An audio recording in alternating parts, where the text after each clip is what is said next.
Festival Internacional Hay Emoción Espíritu 2020 por el desarrollo de la inteligencia emocional. Este festival tiene la revista Exprésate, cómo educar las emociones para alcanzar tu propio bienestar, el cual aborda los temas del festival como son la educación emocional, las emociones, las bases neurológicas, los tipos de inteligencia, la inteligencia emocional, y la consigues por 10.000 pesos en el 300-782-0422. Festival Emoción Espíritu 2020.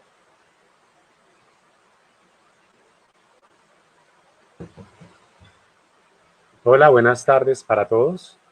Bienvenidos a Festival Emoción y Espíritu. Mi nombre es Lucas Osorio, de Otra Frecuencia, un proyecto de la ciudad de Pereira que lidero con mi padre, que la idea era que iba a estar aquí hoy, pero no lo voy a hacer yo por ahora. Espero que lo conozcan en otra oportunidad, aunque creo que él ya ha estado en otros festivales.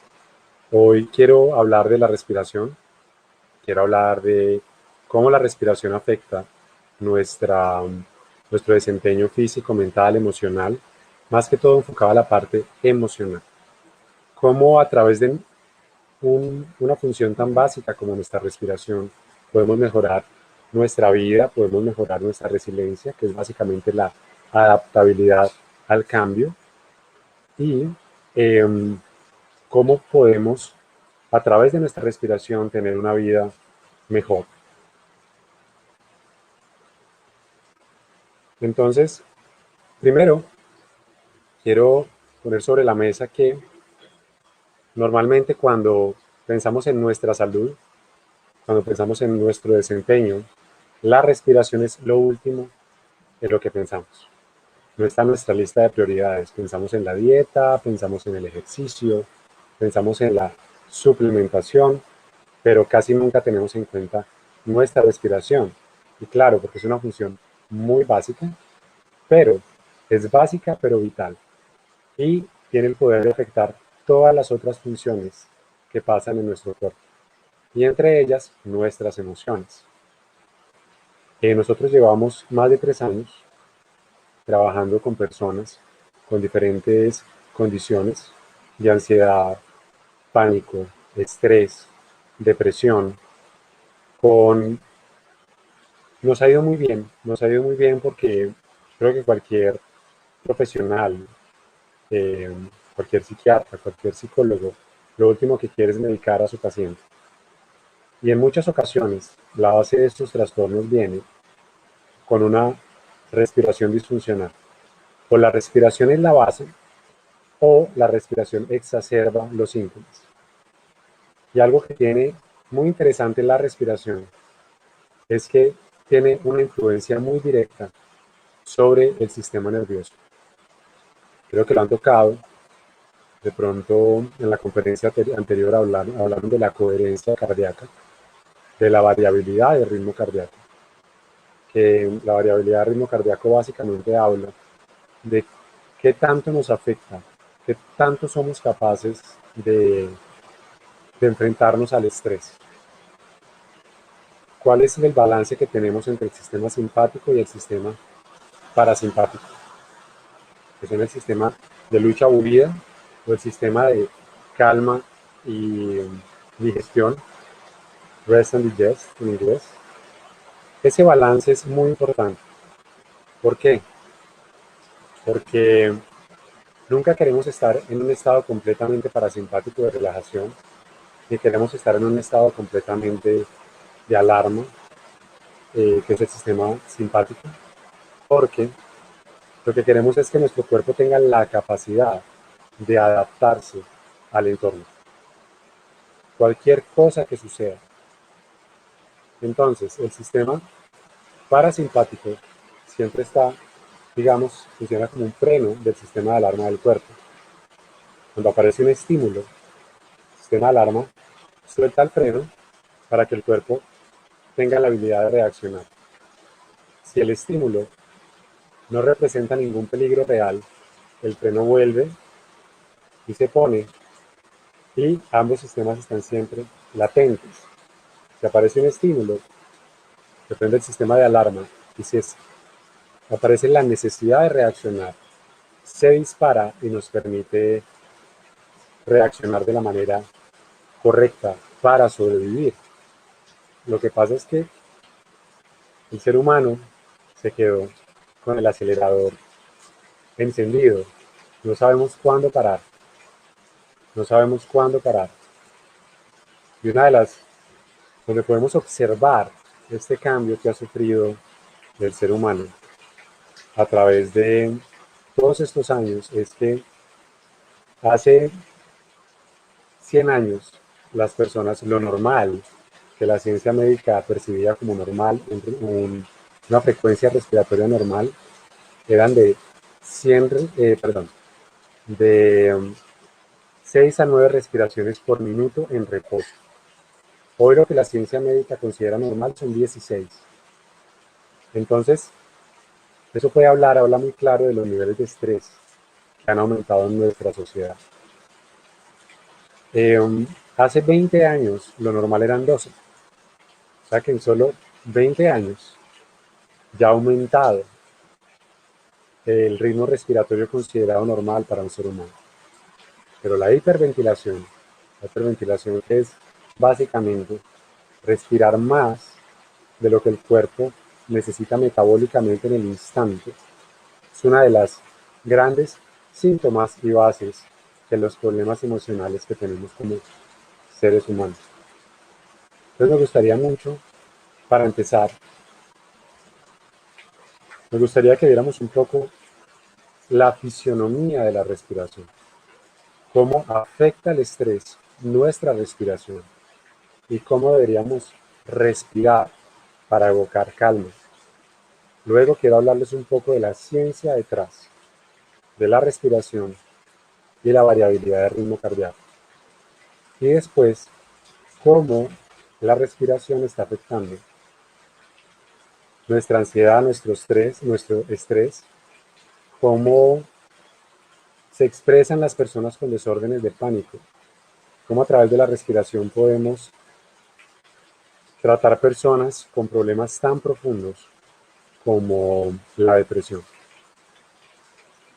Entonces, quiero que tomen conciencia un momento de su respiración y piensen, ¿cómo respira una persona que está bajo estrés? ¿Respira fuerte o respira suave? Fuerte, ¿verdad? ¿Su respiración se escucha o es silenciosa? Normalmente se escucha. ¿Respiran con el pecho o respiran con el diafragma? Normalmente es una respiración con el pecho. ¿Respiran por su nariz o respiran por su boca? En muchos casos, la respiración es oral, por la boca. Y si observamos el síndrome de hiperventilación y, las características de una respiración disfuncional, tienen exactamente el mismo cuadro. Respirar por la boca, respirar grande, amplio, rápido, con una respiración que se escucha en reposo, con el pecho y no con el diafragma. Entonces, ¿cómo deberíamos respirar para evocar relajación? Esta parte va a ir un poco en contra de lo que entendemos por una respiración tranquila. Para evocar relajación deberíamos respirar contrariamente a lo que sucede cuando respiramos bajo estrés. Deberíamos respirar con nuestra nariz, deberíamos respirar con nuestro diafragma, no con el pecho. Nuestra respiración debería ser suave, tranquila y silenciosa. Y deberíamos respirar menos veces por minuto. Normalmente las personas, cuando piensan en relajarse a través de su respiración, piensan en estos respiros grandes y amplios, exhalando por la boca, algo parecido a esto.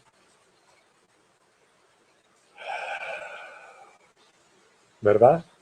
Esa es la respiración que relacionamos con la respiración que puede calmarnos. Pero esta respiración está muy lejos de realmente cumplir con el efecto que queremos lograr, de relajarnos. De hecho, esta forma de respirar no es una respiración profunda. La palabra profundo significa debajo de la superficie. Esta es la superficie, lejos de la superficie, perdón. Lejos es el diafragma. Deberíamos respirar con nuestro diafragma, que es un gran músculo que está justo debajo de los pulmones. Deberíamos respirar muy sutilmente, tanto que la persona de al lado no escuche nuestra respiración.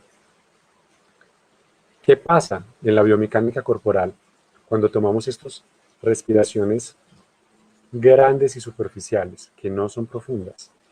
Rompemos con la química corporal.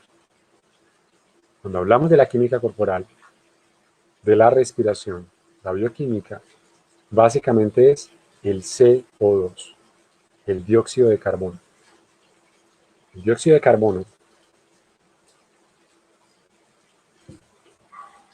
no es únicamente un gas de desecho, es un gas que cumple unas funciones muy importantes para nuestra salud y nuestro bienestar. Entre esas funciones está la función de servir como catalizador para que la sangre, los glóbulos rojos, la hemoglobina, que es la proteína que carga el oxígeno, libere el oxígeno y llegue a los tejidos y a las células. Porque es en los tejidos y en las células donde necesitamos ese oxígeno para poder generar energía. El dióxido de carbono, abre también nuestras arterias, mejora nuestra circulación. Es muy importante, muchos problemas de presión alta vienen por una hiperventilación, sacamos demasiado dióxido de carbono y las arterias se contraen. Solo con nuestra respiración, en la mayoría de los casos, podemos revertir la presión arterial de una persona. El dióxido de carbono también tiene un efecto sobre la calma. Ya hablando de variabilidad del ritmo cardíaco, cuando inhalamos, cuando el aire entra al cuerpo, el corazón late más rápido. Y cuando exhalamos, el corazón late más lento. ¿Por qué? Porque al inhalar, la inhalación está conectada al sistema nervioso de alarma del cuerpo. Y al exhalar, la exhalación está conectada con el sistema parasimpático, que es el sistema de relajación del cuerpo. Tal vez por eso las grandes tradiciones han hablado siempre de largas exhalaciones. Entonces, es mucho más importante exhalar que inhalar. Entonces, cuando inhalamos, los pulmones están llenos ¿de qué? De oxígeno, ¿verdad? Ese oxígeno que va a llegar a la sangre. Y cuando exhalamos, los pulmones están llenos ¿de qué? Están llenos de dióxido de carbono. El dióxido de carbono relaja. El oxígeno altera. El oxígeno es el rey. Sin el dióxido de carbono no está pasando absolutamente nada, porque estamos teniendo una poca entrega de oxígeno a las células. Cuando tomamos estas grandes respiraciones, hacemos que el cuerpo saque demasiado CO2, como les venía diciendo, y esto rompe el equilibrio, el balance normal de la química corporal. Y eso trae muchos problemas, ¿sí? ¿Como cuáles? Por ejemplo, los problemas al dormir. Hoy el sueño es muy importante a la hora de tratar a un paciente o una persona con algún trastorno, sea de ansiedad, sea de pánico, sea de depresión, simplemente el estrés. El ser humano no puede vivir bien si no ha dormido bien, así como no puede vivir bien si no ha respirado bien, si no sabe respirar bien. Entonces, muchas veces, por ejemplo, la depresión viene con fatiga, ¿verdad? Entonces, muchas veces los psicólogos y psiquiatras dicen, ok, la fatiga es una consecuencia de la depresión. Pero ahí entra una pregunta importante. No puede ser la fatiga la que detona una depresión. muchas depresiones tienen su base en un mal sueño. Y es algo que hay que observar, porque ¿qué regula el sueño? El sueño lo regula nuestra respiración. Hablando de insomnio, hablando de apnea del sueño, hace 15 años nadie miraba realmente el dormir. Hoy las clínicas de estudio del sueño son muy populares. Y la patología de moda es la apnea del sueño, que es tratada ¿con qué? Con un CPAP, que es una máquina que le ponen a uno en la nariz para que el aire entre a la fuerza a los pulmones. Lo que genera la apnea del sueño es una presión negativa en la garganta al respirar demasiado fuerte. Respirar de esta forma, la apnea del sueño o la hipopnea, que son bloqueos parciales de las vías aéreas mientras dormimos, pueden ser la razón, o sea, generan presión alta y generan grandes cantidades de estrés al cuerpo y sobrecargas al corazón. ¿Y qué pasa? Este estado de alteración constante puede detonar ansiedad, puede detonar estrés constante que no permite a una persona dormir bien. Al no dormir bien, puede generar fatiga. Y el no poder dormir bien, el estrés constante, la ansiedad constante, puede después convertirse en una depresión. Entonces, si un paciente aparece con depresión, ¿qué pasa si regulamos su respiración y si mejoramos su sueño? Esto puede ayudar a un paciente y puede hacer la diferencia en su tratamiento. ¿Cómo? No teniendo que recurrir a medicamentos y empoderando al paciente de su propia salud mental y de su propia salud física. ¿Ok? Entonces, ¿qué es importante con la respiración?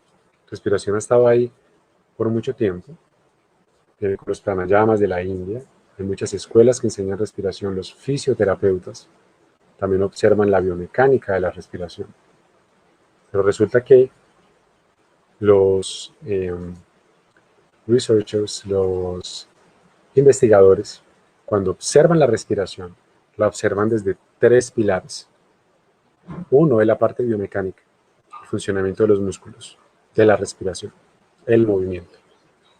Otra es la bioquímica, la química corporal, que básicamente es el CO2, como les venía diciendo. Y la tercera es la parte psicofisiológica de la respiración, que básicamente es la variabilidad del ritmo cardíaco, cómo la respiración afecta nuestras emociones. Si vemos las escuelas de la respiración, normalmente cada una se centra en una sola cosa. Si vemos los pranayamas, si vemos la fisioterapia, se centran básicamente en la biomecánica. Normalmente si vamos a un estudio de yoga,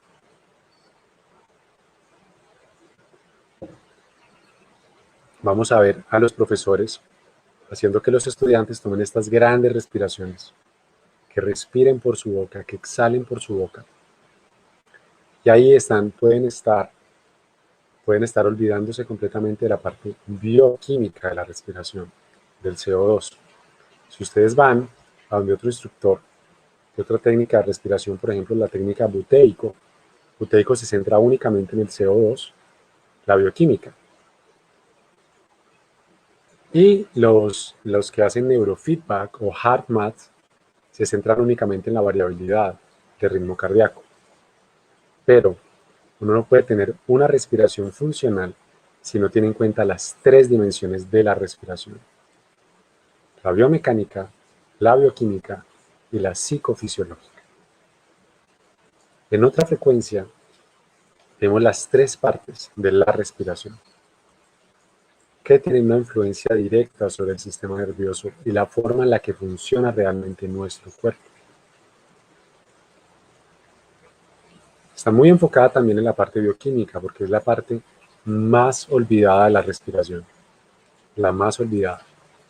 Demasiado centrados en la parte biomecánica, demasiado centrados en la parte psicofisiológica, pero la bioquímica siempre se ha quedado de lado. Pero la unión de estas 3, la que realmente recupera nuestra respiración funcional y recupera nuestra control de nuestra vida. Como les decía hace un rato, lo importante para cualquier terapeuta es empoderar a sus pacientes de su propia salud. Y esa va a ser la siguiente revolución en salud. Cuando las personas decidan y elijan cómo se quieren sanar. ¿Y qué más importante para tener nuestra propia salud que nuestra respiración? Está ahí todo el tiempo, tiene la capacidad de influenciar las otras funciones vitales de nuestro cuerpo. Muy bien. Quiero que empecemos a mirar un poco cómo funciona la mente, cómo se afecta con la respiración. Si vemos los estudios que se han hecho con trastornos de pánico, con trastornos de depresión, con trastornos de ansiedad, se ha descubierto que el 75% de la población con trastornos de pánico y ansiedad tiene patrones de respiración disfuncional. Esto es muy importante observar, que volvemos al principio cuando les decía. Es la ansiedad la que produce el patrón de respiración disfuncional o es la respiración disfuncional la que provoca la alteración en el sistema nervioso. Y pueden ser las dos. Puede ser que un paciente desarrolle un trastorno de respiración funcional por el estrés, por la ansiedad, pero puede ser también que un trastorno de respiración disfuncional sea el que detone estos síntomas. Es una pregunta muy interesante de hacer y en cualquiera de los dos escenarios, mejorar los patrones de respiración disfuncional permite que la persona o maneje mejor los síntomas o salga completamente de ellos. ¿Ok? Ahora, si pensamos también cuando una persona está en un ataque de pánico, ¿qué pasa? Muchas veces el ataque de pánico viene con una fuerte sensación de sofocación. Sienten que se están ahogando, que no pueden respirar, y la sensación es tan fuerte que muchos piensan que se van a morir. ¿Por qué? Porque volviendo a hablar de los niveles de CO2, ¿sí? Que deben estar en su propio equilibrio, que son 40 milímetros de mercurio, no por debajo. De hecho, es mejor que estén un poco por encima que por debajo. Una persona con problemas, con trastornos de pánico, siente esta sensación de sofocación porque tiene una hipersensibilidad, una respuesta ventilatoria muy alta al dióxido de carbono. Y acá hay que entender algo muy importante. La primera, el impulso básico para respirar, la respuesta primaria para respirar, no es la falta de oxígeno, es el dióxido de carbono. ¿Por qué respiramos? ¿Qué impulsa, ¿sí?, el cuerpo a respirar a través del nervio frénico, que es el que manda la señal del diafragma, del cerebro al diafragma para la contracción de respirar? Es los centros respiratorios en el cerebro, que son súper sensibles al dióxido de carbono. Si el dióxido de carbono sube solamente 2 milímetros de mercurio, esto puede duplicar la ventilación de la persona. Entonces, ¿en qué se basa un buen entrenamiento respiratorio? En recuperar la sensibilidad normal de los centros respiratorios del cuerpo para que no sean demasiado sensibles al dióxido de carbono y así la persona pueda pasar los síntomas más tranquila y no tenga que caer en la hiperventilación, porque la hiperventilación vuelve un círculo vicioso el volver a los síntomas de pánico, ansiedad y estrés. A este punto me gustaría hacer una pequeña pausa y ver si alguien tiene alguna pregunta. Nos la pueden escribir en los comentarios. No sé si hay terapeutas, si hay algún fisioterapeuta, alguna persona con algún trastorno de ansiedad que tenga alguna pregunta que quiera que yo resuelvo. Sobre la respiración, sobre la fisionomía de la respiración. Si la tienen, por favor, en algún momento pueden dejar su comentario. Yo estaré pendiente de ustedes para poder responder. ¿Ok? Muy bien.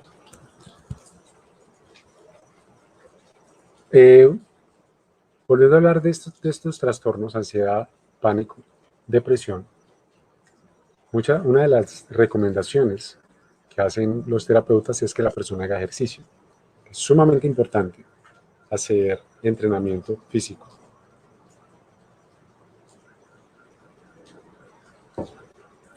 Cualquier persona, no solamente si tenemos algún trastorno o algún problema. Hay que hacer ejercicio físico por salud.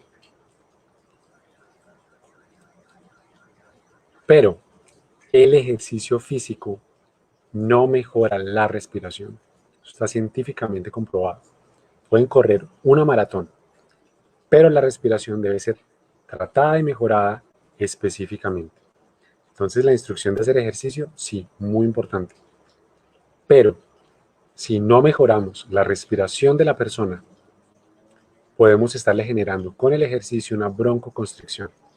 Y esa broncoconstricción va a exacerbar aún más los problemas de respiración. Ok, voy a aprovechar para responder una pregunta que hay por acá. Natalia Osa, mi madre tiene trastorno de ansiedad. ¿Qué ejercicio nos recomiendas? Muy bien. Entonces, Nati, trastornos de ansiedad. Primero hay que ver cómo está la respiración de tu mamá. Normalmente, las personas que llegan con ansiedad tienen algún tipo de disfunción respiratoria. ¿Sí? Entonces hay 4 preguntas básicas para saber si una persona, y 2 mediciones, pero por ahora con las preguntas podemos darnos cuenta. Y es, ¿la persona respira por la boca mientras duerme?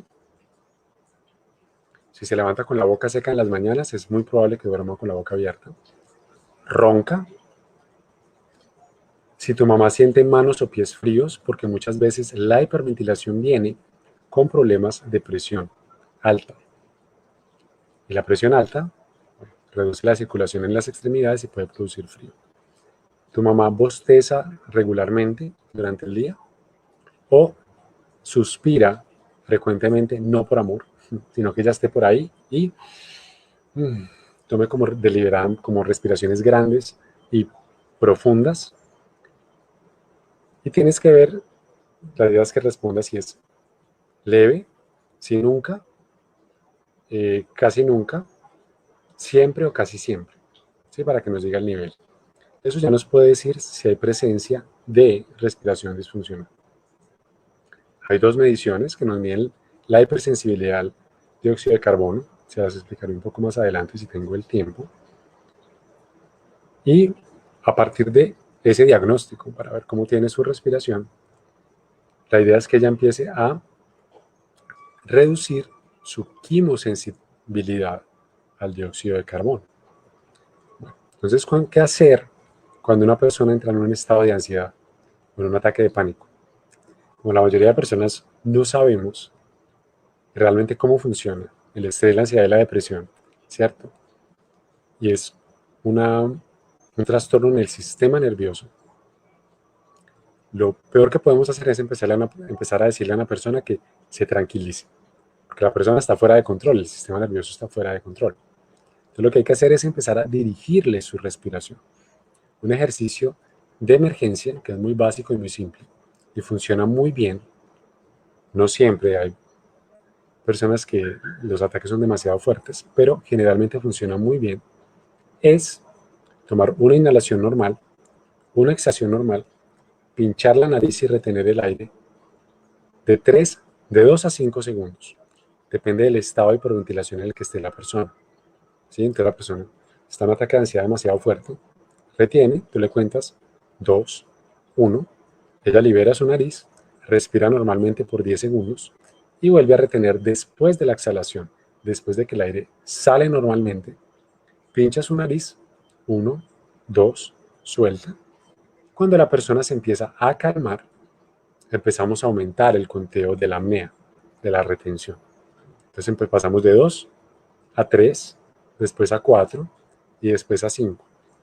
Cada 10 segundos, después de la exhalación, una retención. Hacerlo lo suficiente tiempo, normalmente son unos 4 minutos, hasta que la persona se sienta más tranquila. Es importante que respire únicamente por su nariz. ¿Listo? Solo por su nariz. Porque la respiración nasal ayuda a reducir la frecuencia respiratoria. Y a reducir la frecuencia respiratoria, el cuerpo también se calma. Hay un tema muy interesante vinculado a la variabilidad del ritmo cardíaco y a la coherencia cardíaca, y es la frecuencia respiratoria. Hoy la ciencia sabe que hay una frecuencia resonante. Se habla de resonancia a aquellas cosas que mejoran la coherencia cardíaca, o sea, la comunicación corazón-cerebro. Se demostró, hay varios estudios que han visto que algunos mantras, por ejemplo, el mantra más conocido del budismo que es el Om Mani Padme Hum, pone a las personas a respirar 5.5 veces por minuto. Igual el rosario, por ejemplo.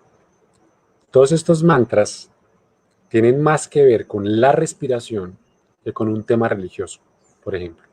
Se ha encontrado que una frecuencia de 5.5 respiraciones por minuto mejora la variabilidad del ritmo cardíaco y la coherencia cardíaca. ¿Ok? Entonces, practicar, respirar 5.5 veces por minuto ayuda tremendamente a mejorar la coherencia cardíaca. ¿Cómo respiramos 5.5 veces por minuto? Cogemos un metrónomo.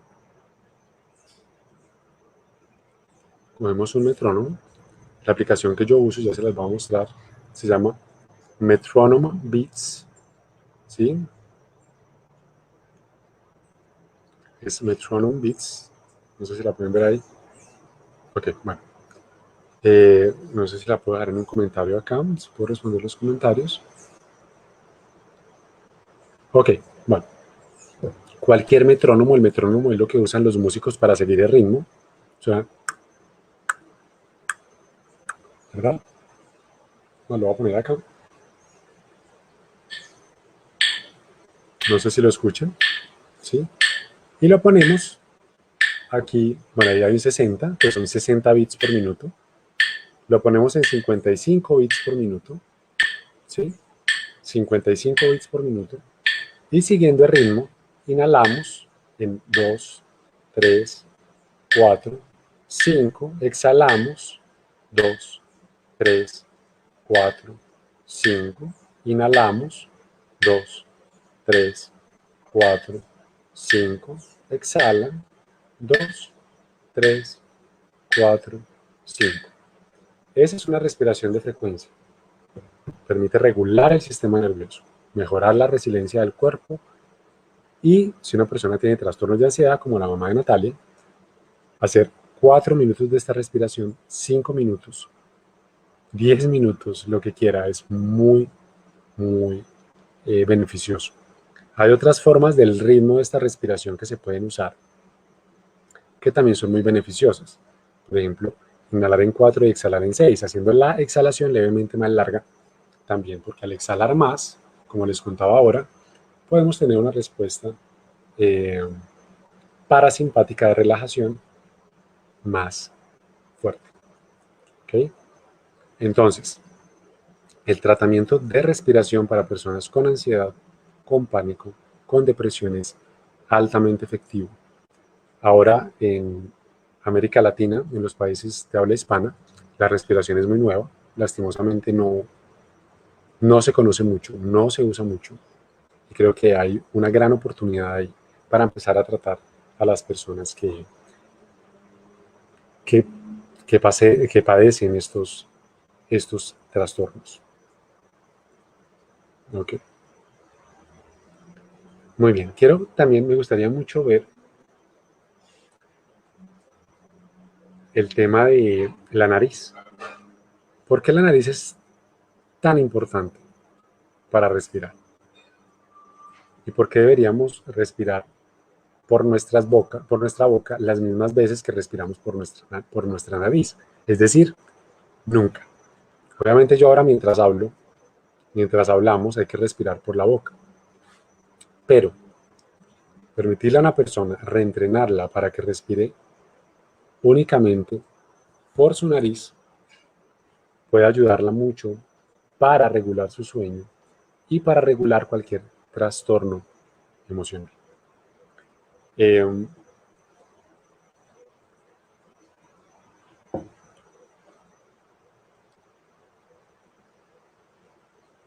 Bueno, quiero que piensen en su nariz. Normalmente pensamos que la nariz es este pedacito que ven acá, ¿verdad? Pero quiero que con su lengua toquen el paladar y la lleven hacia atrás, hasta el paladar blando, la parte blandita del paladar atrás. Tóquenla de atrás. Hasta ahí llega su nariz. Su paladar es el suelo de su nariz. O sea que su nariz es todo esto, ¿sí? Es grandísimo. Es un órgano muy sofisticado y no tendría sentido para la naturaleza darnos un órgano tan sofisticado y tan bellamente diseñado para que respiremos por la boca. Si miran la boca, si piensan en la boca no cumple ninguna función en términos de respiración. No calienta el aire, no lo filtra, no lo humedece, no frena la velocidad del aire para que entre a los pulmones, no lo calienta. Al contrario, la respiración se ha encontrado que cumple hasta 20 funciones distintas. Perdón, 30 funciones distintas. Y si uno pone a una persona a mencionar las funciones que cumple la respiración, la nariz, de pronto mencionará 3 o 4, pero son 30 funciones las que cumple su nariz. Entonces, respirar por la boca no es eficiente. Obviamente nos permite respirar más rápido, pero respirar más rápido no es respirar mejor. Debemos respirar menos. El ser humano hoy tiene una avaricia con todo. Comemos más de lo que necesitamos. Dormimos más de lo que necesitamos. Respiramos más de lo que necesitamos. Y ese respirar más nos está enfermando. La nariz cumple un papel muy bello, como les decía ahora, y es reducir la frecuencia respiratoria. Ustedes piensan en sus pulmones. El aire entra a los pulmones. La entrada a los pulmones hay más de 23 generaciones, ramificaciones, que debe pasar el aire hasta llegar de bronquios, antes de llegar a los alveolos, ¿sí? Que son las últimas bolsitas de aire donde llega el oxígeno y se intercambia y llega a la sangre. Y para que el oxígeno llegue ahí, necesita tiempo. Necesita tiempo para llegar. Entonces una persona hiperventilando rapidísimo, mientras hace deporte, mientras camina, mientras está en estado de estrés corriendo en la oficina, no está siendo eficiente su respiración. Entran en estados de hipoxemia, que son bajos niveles, hipocamia en la sangre, o sea, hay poquitos niveles de dióxido de carbono y no hay una buena oxigenación. Entonces, claro, ustedes ven a una persona que llega tarde a la oficina, corriendo porque la dejó el bus. ¿Y cómo llega a la oficina? Con los labios secos, sin poder pensar bien. ¿Sí? Entonces es importante que tengan esto en cuenta. Entonces, quiero explicarles cómo reducir la frecuencia respiratoria aumenta la eficiencia de nuestra respiración. Eso y también cómo puede afectar nuestras emociones. Quiero que me regalen un momento, voy a tener un papel y un lápiz para que me entiendan esto. Toño, ¿me puedes traer por favor un papel y un lápiz? Puedes traerme el marcador y el lápiz para hacerle una explicación acá. ¿Sí? Entonces, en este ejemplo les voy a mostrar a nivel biomecánico cómo respirar más no nos oxigena más. Eso se llama la paradoja del oxígeno. entre más respiras, menos oxigenado estás. ¿Listo? Mientras me traen la hojita y el papel, por aquí Viviana Restrepo Liscano nos pregunta si hay alguna recomendación de ejercicios de respiración antes de dormir. Y sí, porque ya se nos va acabando el tiempo, voy a darles un protocolo para dormir. ¿Listo? Que es súper importante para mejorar el sueño. Mientras me traen esto, voy a enseñarles algo, ¿sí? Les voy a pedirles que me regalen un minuto. Yo voy por las cosas. Voy a estarme el micrófono también.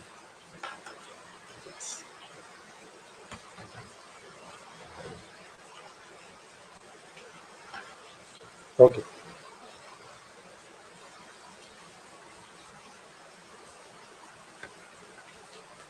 Muy bien. Entonces quiero que veamos qué pasa cuando respiramos 20 veces por minuto.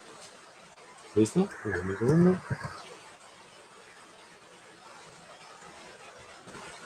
Entonces tenemos una frecuencia respiratoria, gracias, una frecuencia respiratoria de 20 respiraciones por minuto. Entonces ya les vamos a mostrar acá.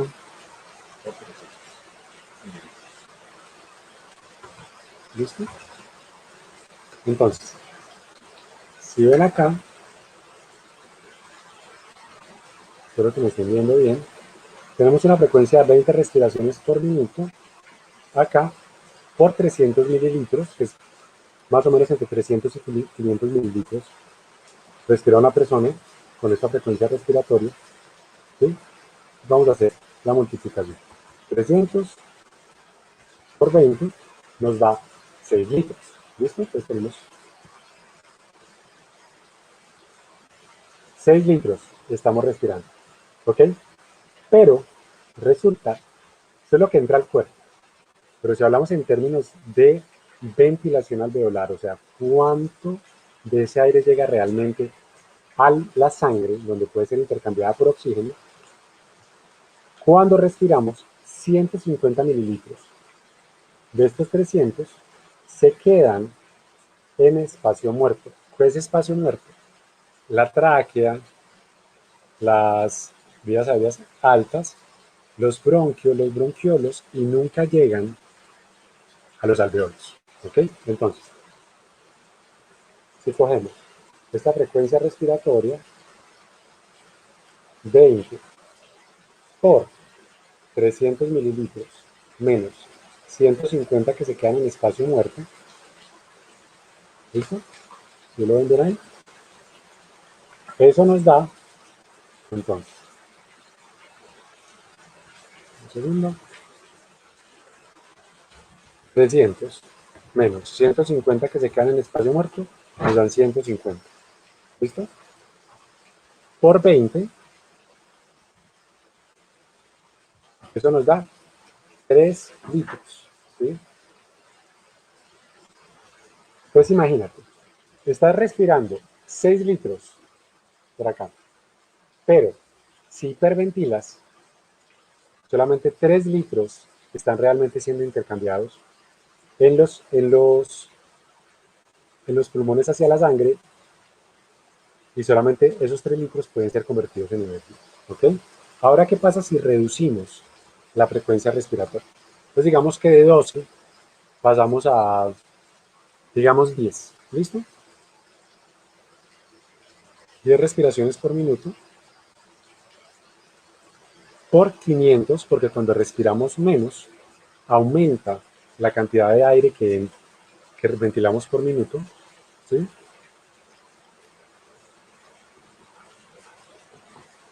Eso nos da igual 500 por 10.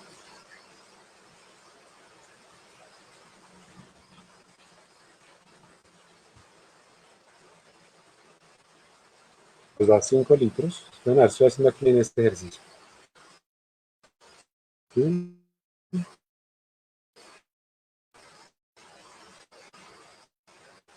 Y una respiración de 10 respiraciones por minuto. Ahora, 10 por 500 menos 1.5. ¿Sí? menos 150, perdón. Esto nos da 500 menos 150 por,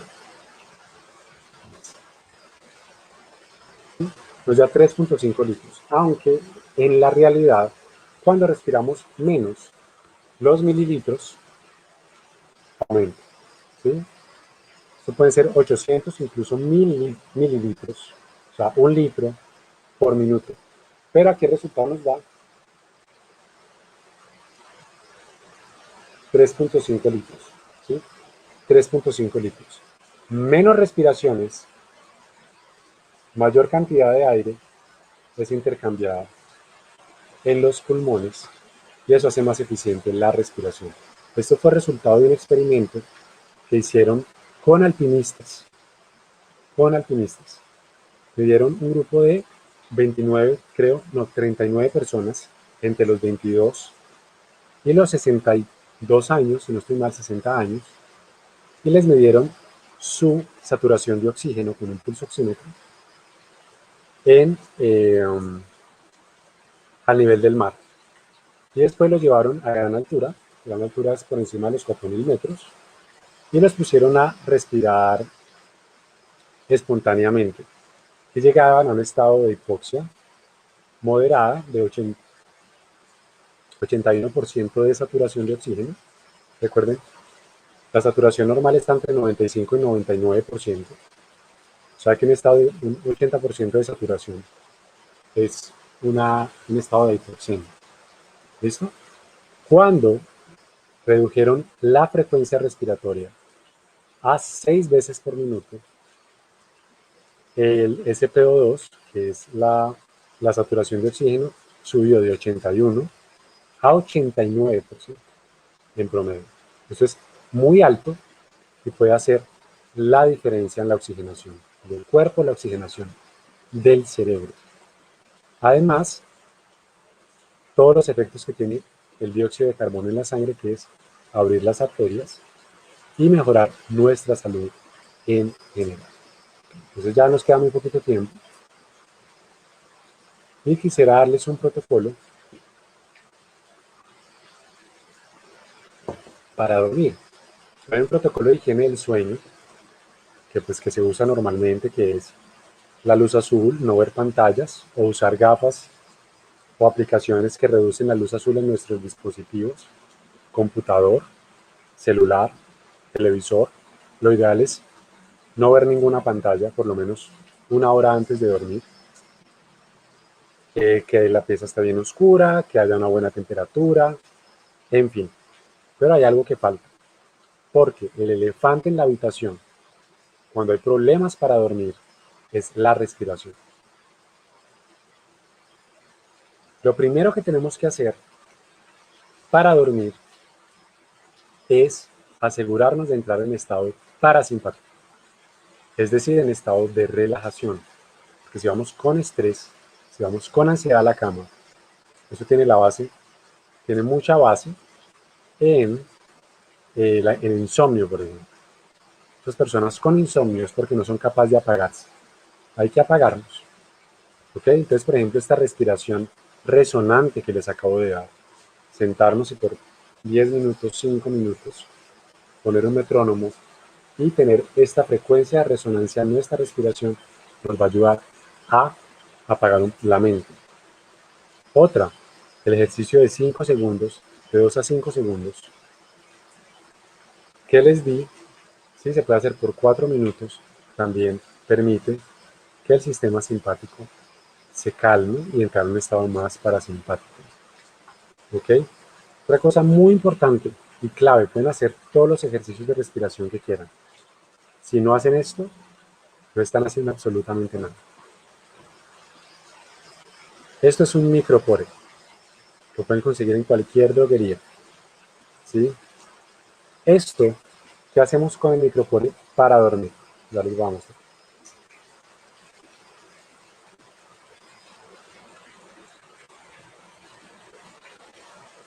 Ponemos un pedazo de micropore, lo doblamos en las punticas para que sea más fácil de soltar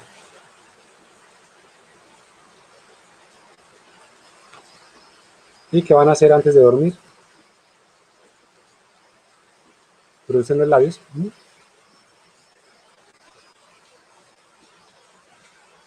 Y se tapan la boca. Muchas personas van a decir que estoy loco, y en su casa seguramente les van a decir que están locos por hacerlo.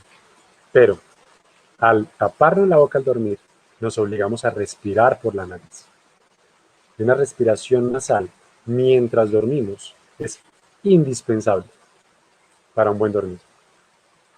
Se hizo un estudio con personas con apnea del sueño y el índice de apnea y hipopnea solamente tapando la boca y obligando a la persona a respirar por la nariz, redujo los episodios en un 50%.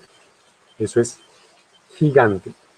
Eso es una reducción gigante en los eventos de apnea de una persona. Las personas que respiran por la boca tienen en promedio 50 eventos de apnea durante una hora, por una hora. Eso es altísimo. Una hora tiene 60 minutos. Ya voy a terminar. ¿Ok? Ya voy a terminar. Las personas que respiran por la boca y por la nariz tienen más de 40 eventos por hora. Y las que se tapan la boca, usan cinta adhesiva, reducen sus eventos de apnea hasta un 50%. Eso es gigante. Entonces ahí les dejo como esos tips para que puedan dormir mejor. Y eso está directamente relacionado con su salud mental y emocional. Muy bien. Lucas, muchas Hola. Gracias. Con todo el cariño. Yo no entré a interrumpirlo. Te cuento que ha sido un conversatorio inmensamente rico en enseñanza, en conocimiento y en estrategias importantes para mejorar nuestra calidad de vida. El tema de respiración, lo que hace que estoy en emoción y espíritu, es un tema que nos lleva a entender, a saber que no sabemos respirar, que lo olvidamos y que es clave, o sea, es la base para todas las demás acciones que uno pueda emprender en su vida emocional y espiritual. Lucas, con todo mi corazón, muchísimas gracias. Con No es todo el la amor. primera vez que ha estado con nosotros. Antonio, que es el papá, también lo ha estado. Para las personas que nos están viendo, sabemos que ha sido una jornada esta ahorita deliciosa, entretenida y llena de recrear el espíritu, la emoción y todo lo que es la parte biológica. En este momento vamos a empezar a despedir el conversatorio. Para las personas que estén interesadas, queda en el sistema, en Facebook, este ejercicio para que lo repitan, para que lo promocionen con otras personas y seguramente llegará en algún momento alguien que lo necesite. Así es. Continuamos con los ejercicios de mañana. A las 6 de la tarde, o sea, en este momento iniciaríamos el conversatorio con el lanzamiento del libro de Uriel Escobar. Es un libro que ha escrito a lo largo de todos estos días frente a lo que ha sido el manejo de la pandemia y de todo lo que ha implicado cuidar la salud mental en esta globalidad. Pautas para vivir exitosamente en los momentos de crisis. Lo va a presentar el mismo escritor, Uriel Escobar, y lo va a acompañar Néstor Galindo. También estaríamos en la jornada de mañana con varias actividades importantes. A las 9 de la mañana iniciaríamos con Yamu desde Estados Unidos sobre el sistema para despertar la creatividad e inteligencia emocional en niños y jóvenes, una actividad de psicoalma. A las 10 de la mañana, gestión emocional y vida plena, con Marisol Sepúlveda de la Secretaría de Salud de Pereira. A las 11 de la mañana, una actividad que requiere inscripción previa con Lisandrea Morales, la respiración, una herramienta útil para gestionar emociones. A la 1 de la tarde regresamos con las argentinas Patricia Cecilia Di Marco y Cecilia Wartz, quienes han estado trabajando en el festival este año y mañana estarán dirigiendo el tema psiconeuroinmunoendocrinología e inteligencia emocional. Segunda vez que lo hago bien, despacio, pero bien, para el manejo de la cotidianidad. Es un tema que encierra demasiados conocimientos y que son importantes. A las 3, el lanzamiento del proyecto Un alma resiliente de Lisandrea Morales. A las 4:30, un conversatorio corto pero sustancioso en educación, pedagogía del amor con Patti Salazar Ruiz. Eso es un recreo desde el corazón. A las 5 de la tarde, cibernética social proporcionalista para el desarrollo de la inteligencia emocional, con el doctor Néstor de Psico y Alma. A las 7 de la noche cierra la jornada Audifarma a través de la doctora Jimena Rey, con la importancia del desarrollar inteligencia emocional en las organizaciones. Ese es el día de mañana y recuerden que tenemos otras 2 actividades, una en la mañana 10:30, el arte de quererse y aceptarse con Lauren Agudelo de la Secretaría de Salud de Pereira, 10:30 en la mañana, y a las 6:30 hacemos la clausura con el apoyo del doctor Víctor Figueredo desde Venezuela, de Neuroera con digitopuntura emocional. Muchísimas gracias a todos. Me gustaría como despedirme y dejarles como dónde pueden encontrarme también. Claro, Lucas. Sí. Ok, bueno, claro. Nos pueden encontrar en redes sociales como @otrafrecuencia. Hoy estamos trayendo un proyecto de respiración muy importante porque es un proyecto de respiración que es muy relevante en Estados Unidos y Europa y es la primera vez que está en español y mi padre y yo somos los encargados de traer este método a habla hispana. Se llama The Oxygen Advantage, que está basado en un libro de Patrick McKeown que se llama El poder del oxígeno. Muchas personas lo pueden conocer, es un bestseller a nivel mundial y nosotros estamos trabajando directamente con Patrick McKeown para traer The Oxygen Advantage al español. Entonces pueden encontrarnos en Otra Frecuencia, a mí personalmente como @elrespironauta, y seguir lo que va a pasar con The Oxygen Advantage en Oxygen Advantage en español. Oxygen Advantage en español, sin la ñ, en Instagram, para que se den cuenta de cosas muy importantes que van a pasar en el mundo de habla hispana con este método. ¿Ok? Perfecto. Muy valioso ese cierre, Lucas. Muchas Perfecto. Gracias. Me despido, gracias a todos. Claro que sí. Nos vemos enseguida. Claro que sí.